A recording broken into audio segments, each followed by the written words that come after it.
Hello everyone, welcome again from USA Canada Visa Help, and today I will discuss on grounds of inadmissibility. Okay, so we were discussing green card for asylees, and previously I discussed on eligibility for adjustment of status. So in that we discussed number of factors, and today we will discuss another factor, which is ground of inadmissibility. So I can assure you pretty much firmly, confidently that it is not a rocket science. At best, it is a board science that you understand green card for asylum petition. You should know at least the basics or at least intermediate level of knowledge of the thing what is going on with you, because if you do not know anything, absolutely nothing, then someone like an attorney or a lawyer may charge you good amount of money, but you cannot understand why that is charged, and you will not have an avenue to reduce the fees of the lawyer, or you will never ever be able to do self petition. So my objective is always to educate you so that you know what you are doing. At least you can do a little bit of bargain with your lawyer and save 5 to 10,000 US dollars.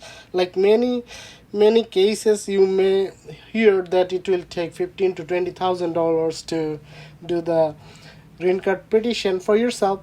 So at least if your knowledge can produce 5,000 to 10,000 dollars, that is not bad, right? A little bit of knowledge, not a vast level of knowledge. So at least try to know the basics. So let us discuss about grounds of inadmissibility.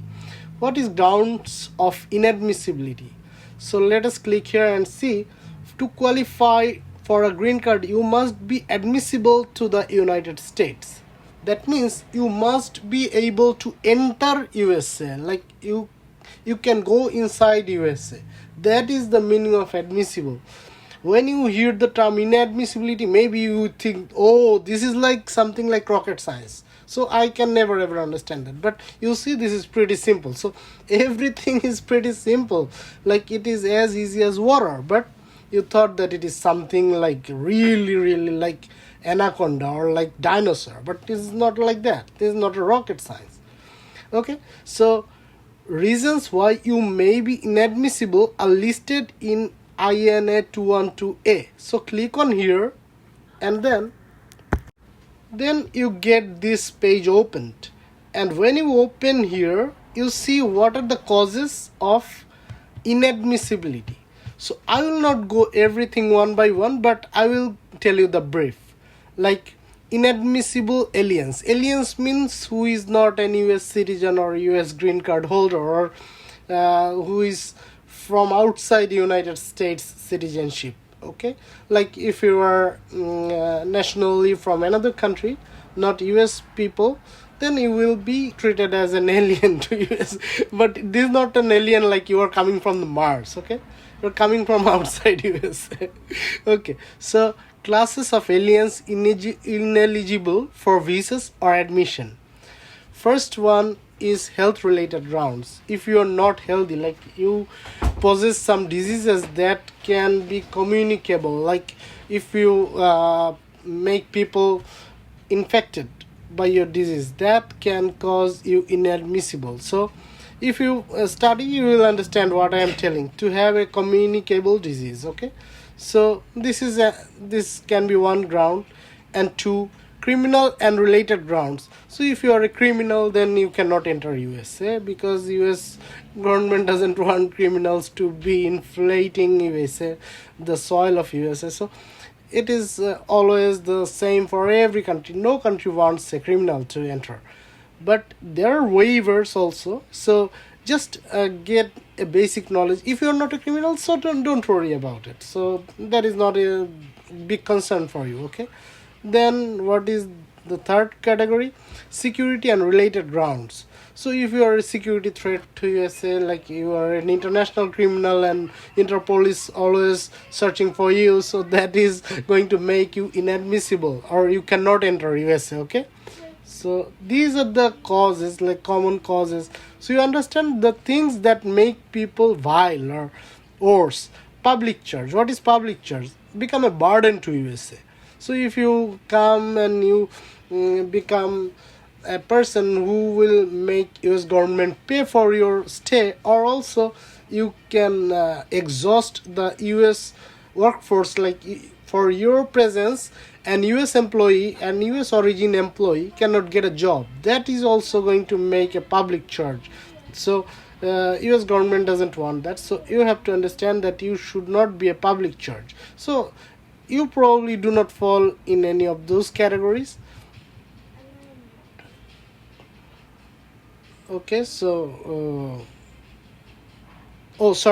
public charge means burden, like you are old person, or you are like incapable, or you are an autistic person, or you have a kind of disorder. So there may be multiple problems that can pose threat to US government, that they will have to pay money for your existence inside USA. So that is not what is encouraged. So you should not be a public charge. So you understand that the reasons are pretty straightforward. These are very, very simple. 5, labor certification and qualifications for certain immigrants.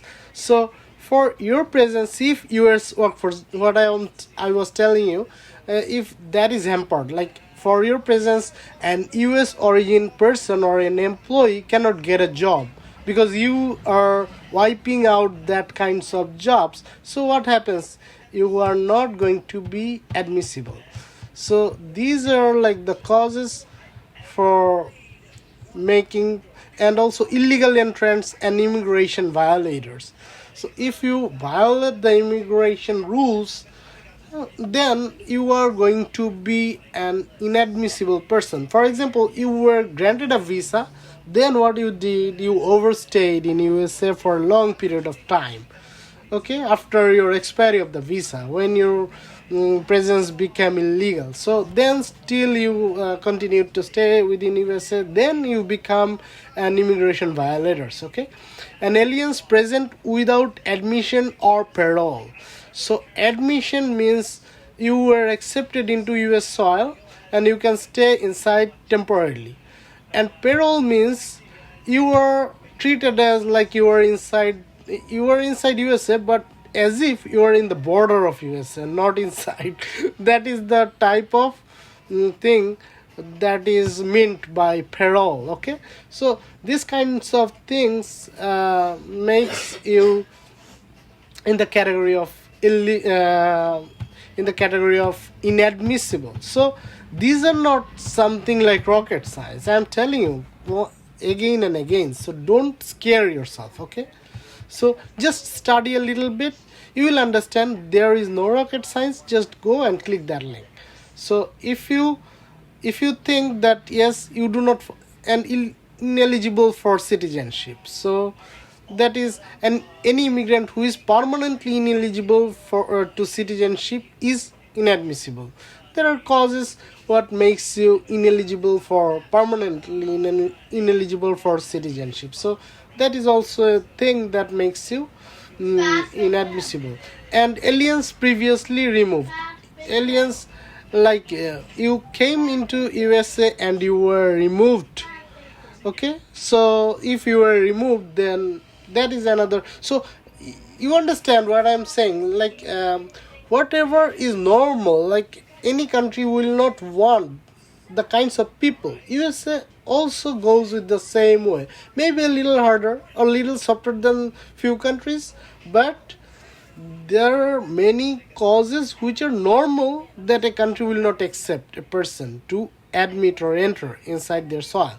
So just study a little bit. These are not like rocket science, so you will understand that. I already given you the hint. Okay, so then, so you understand what this link tells you, right? What grounds makes you ineligible to enter USA or inadmissible. And now, while in general USCIS can only approve your green card application if none of applicable grounds of inadmissibility apply to you, certain grounds of inadmissibility do not apply to asylum adjustments. So for asylum petitioners like you who has already got acceptance from USCIS, I will show you how to do the petition for asylum. So bear with me. Just I'm telling you the process of green card right now, but I will also show you how do you do the petition for asylum. Okay, after your approval, you should be found admissible. So if a few grounds of inadmissibility is there for you, but you are an asylum petitioner, then that is not counted, because asylum petition is like a little bit flexible on the grounds of inadmissibility in a few contexts. So see this link so that you understand which things doesn't apply to you for your inadmissibility. Things do not go with you, like you're inadmissible, but as you are an asylum petitioner, those inadmissibility factors do not apply to you. So that's a good news, right? So you just study this link. This is not rocket science, I'm telling you. And then in addition, some grounds of inadmissibility may be waived for asylees. Maybe some inadmissibility grounds apply to you but can be waived for asylees applying for adjustment of status. So your green card, your asylum is approved. Now you are going for green card applications, but you have some inadmissibility factors, but those can be waived if you apply for waiver.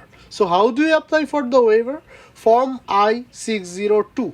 This is the form you have to apply if any of the inadmissibility grounds apply to you, which do not exclude you.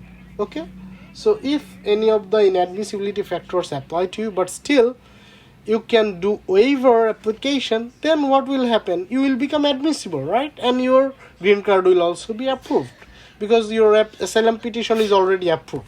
Okay, so you need to understand that one thing.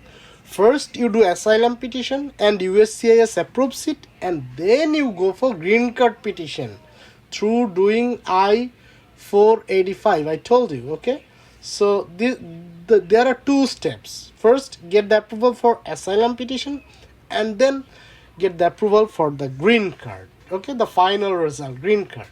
So when your asylum petition is approved, you can be very much relaxed already, but still you have to do waiver application if any of the inadmissibility factor applies to you. Understood? Then if a waiver or other form of relief is granted, we may approve your application for a green card if you are otherwise eligible. Okay, so that's a good news. Now, whether a waiver or other form of relief is available depends on specific inadmissibility grounds that apply to you and the category you are adjusting under. Whether or a waiver or other form of relief is available on the specific inadmissibility grounds that you apply to you and the category you are adjusting under. Eligibility requirements for waivers and other forms of relief vary. For more information on the grounds of inadmissibility and waivers, please see USCIS Policy Volume 7, Part M, Chapter 3. So just read these links and that's it. This is not like rocket science. Only 4 links you study. This link, and this is the application. Okay, form. This is the form of application if any of the inadmissibility ground applies to you, and you have to file the waiver application. Then this is the form. So study this link, and if needed, submit this form. But if not needed, that is even bigger good news. Okay, so good news one after another. So do not scare too much. Okay, so you can understand how to do the petition for asylum, and also you can understand how to apply for green card after your asylum is approved. It is not a rocket science. At best is a board science. So chill and try to understand everything by yourself so that your knowledge can make you a good fighter in your petition. Okay, and you can sometimes save a lot of money in if not, then you can do a good bargain with your lawyer. If not, then the better thing is to at least avoid to be cheated by some cheats are also available there. So there are multiple advantages of knowing the things. Okay, so I hope it creates a good value to you. So thank you for watching. Have a good day. Bye bye.